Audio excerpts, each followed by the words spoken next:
Comuna Docente Podcast. En el capítulo de hoy... Milei nunca gobernó, pero sus políticas ya se aplicaron.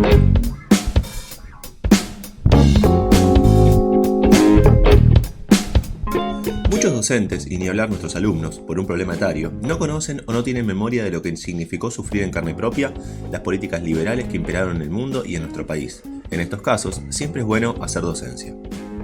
El fracaso del liberalismo económico y político en el mundo provocó grandes sufrimientos a la humanidad. Millones de muertos, hambre, miseria, fueron el resultado de crisis financieras y con graves consecuencias sociales que desembocaron en la Primera y Segunda Guerra Mundial. En el periodo de entreguerras, los trabajadores y pueblos del mundo entero vieron surgir regímenes totalitarios como el fascismo y el nazismo, para imponer supuestos modelos de orden y productividad imperialista a sangre y fuego, con holocausto incluido. Hoy sabemos que se trataba de la paz de los cementerios, para que reinaran el capital, los mercados y la propiedad privada. Un proceso que comenzó la década anterior, y la crisis del petróleo a principios de los 70, se va a llevar puesto el estado de bienestar y a las contradicciones internas de la Unión de Repúblicas Socialistas Soviéticas, al modelo que competía con Occidente en la Guerra Fría. Todo estaba servido para que resurgiera el neoliberalismo, adaptado a la nueva situación política y económica del sistema capitalista. Esto provoca una profunda crisis en las economías del mundo capitalista, que eran muy dependientes de esa energía. La producción industrial, que tenía una estructura de grandes fábricas que empleaban miles de obreros, dependía de combustibles muy baratos para obtener grandes ganancias. Por la crisis económica, los estados no pueden seguir garantizando los beneficios sociales conquistados por los trabajadores y trabajadoras, y a la salida de la crisis capitalista va a venir de la mano de las políticas económicas neoliberales de Milton Friedman con el objetivo de enterrar al keynesianismo económico. Primero, derrotar a los trabajadores. Para que pasen esos planes, hubo primero que derrotar a los trabajadores para poder avanzar sobre sus conquistas y derechos adquiridos desde hace años. Margaret Thatcher lo implementó en Gran Bretaña en 1979, derrotando a los mineros ingleses, y Ronald Reagan en los Estados Unidos, derrotando a los trabajadores de la aviación en 1981.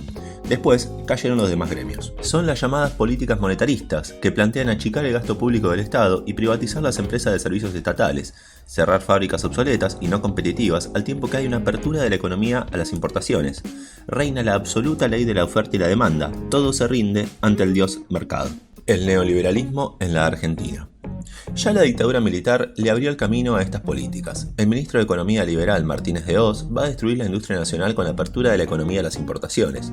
Al final del proceso, va a entrar como presidente del Banco Central Domingo Cavallo, quien después de impulsar el endeudamiento de las empresas con los organismos internacionales de crédito, realiza la operación de salvataje sobre la abultada deuda externa privada y la estatiza.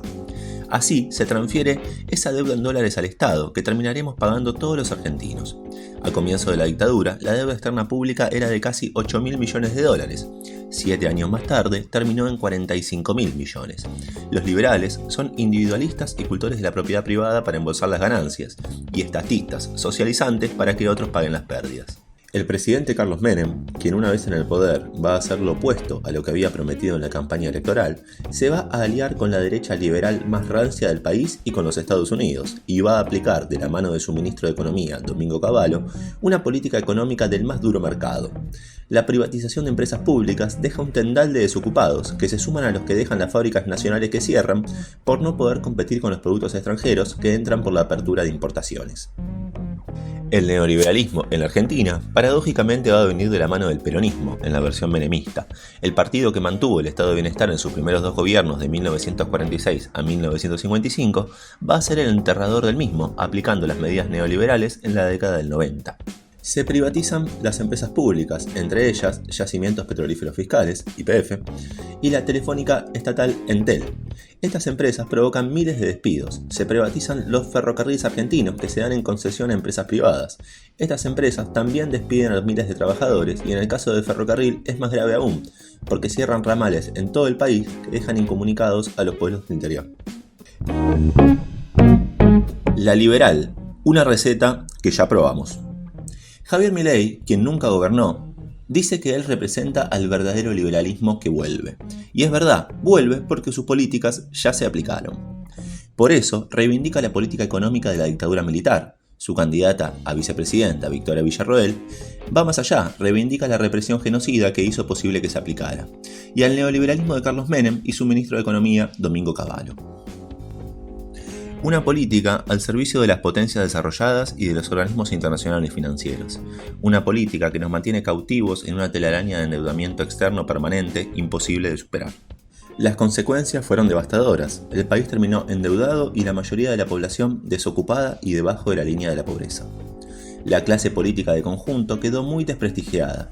Se sucedieron innumerables movilizaciones, huelgas, asambleas y cortes de ruta, exigiendo un cambio de autoridades y de rumbo económico.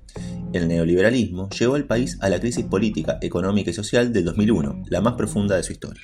Una política en donde gana la clase dominante, el poder económico, el verdadero poder detrás de la casta política y responsable de la decadencia de nuestro país y de nuestra pobreza.